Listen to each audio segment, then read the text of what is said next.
comme médecin, c'est inventer un langage visuel.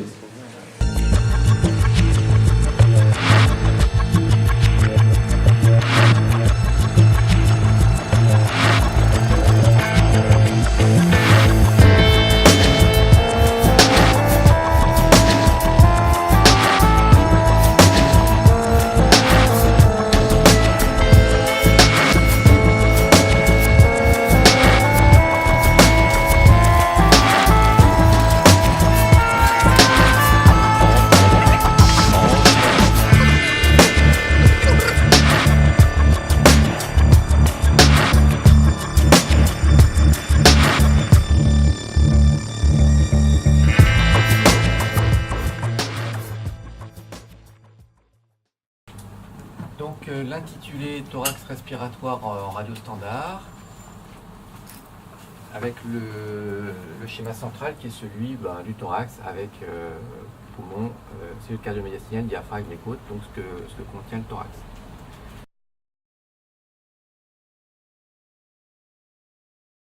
Et l'abondance de l'épanchement, l'écollement moyen abondant complet. L'épanchement liquidien est représenté par ce double schéma cliquable.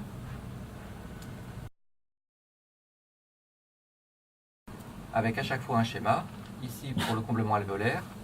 Si je clique sur apical, ça me répond présence d'un comblement alvéolaire dans le territoire apical du poumon droit.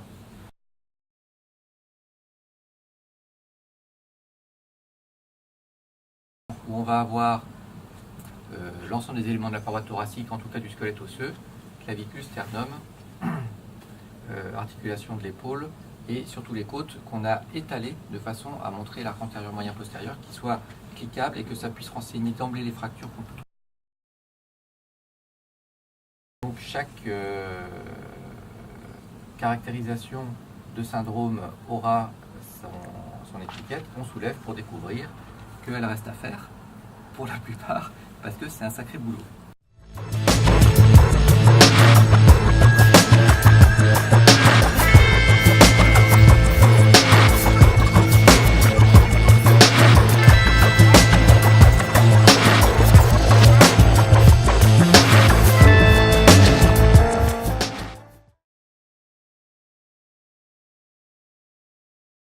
Pour pouvoir générer des comptes rendus par interface visuelle avec augmentation des connaissances et partage collectif.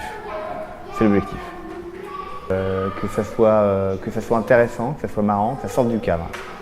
Qu'on innove pour faire mieux, mieux pour les patients et mieux pour nous. Et donc c'est un bon moyen. Et il sera peut-être à la source d'une communautarisation radiologique autour d'un nouveau mode de communication du compte-rendu. Donc ça sera peut-être le début d'une aventure internationale et de co-construction de raisonnements médicaux à partager. Voilà, comment on fait le pont entre l'informatique et la médecine. Essayer de me réapproprier les outils qui ne me conviennent pas aujourd'hui, qui sont mis à disposition par les industriels, et d'avoir quelque chose qui me paraisse plus à l'image de ce que je conçois être un outil qui m'aide au quotidien. Et à mon sens, ça va totalement révolutionner mon métier dans une génération que je connaîtrai. Un projet médical où l'image tient sa place centrale. C'est avant-gardiste, c'est expérimental et c'est assez profond en fait. Et la réflexion, et on sent que les gens qui sont là vont très loin dans les réflexions. Donc il y a une intelligence qui est présente et qui est très attirante. Il y a une intuition que c'est le bon chemin, donc ouais, je pense qu'il faut y croire et voir ça. C'est ça que j'aurais envie de dire aux gens, qu'ils fassent en sorte que des projets comme ça, atypiques, puissent continuer et se développer. Le projet me passionne parce que c'est une aventure conceptuelle où on part de rien, il y a des belles choses à faire, à concevoir.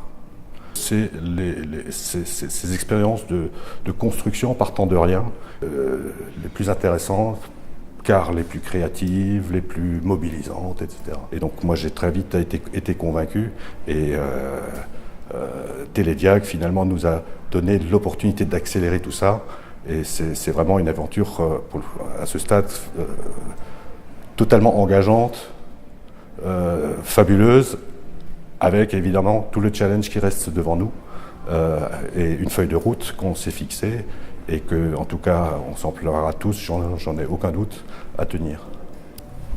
T'es en forme, Alice, ce week-end? Je suis rincé là. Bon, t'as envie de dire un mot? Fatigué mais heureux.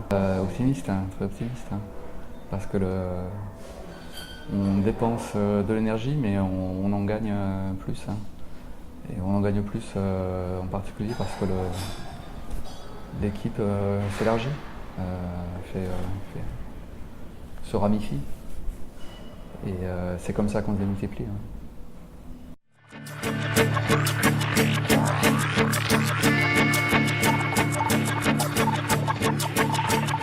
Voilà, et donc l'idée de tout ça, c'est de dire bon, on arrête avec le langage texte, on fait un langage visuel, directement, télépathique, pour se transmettre de médecin à médecin.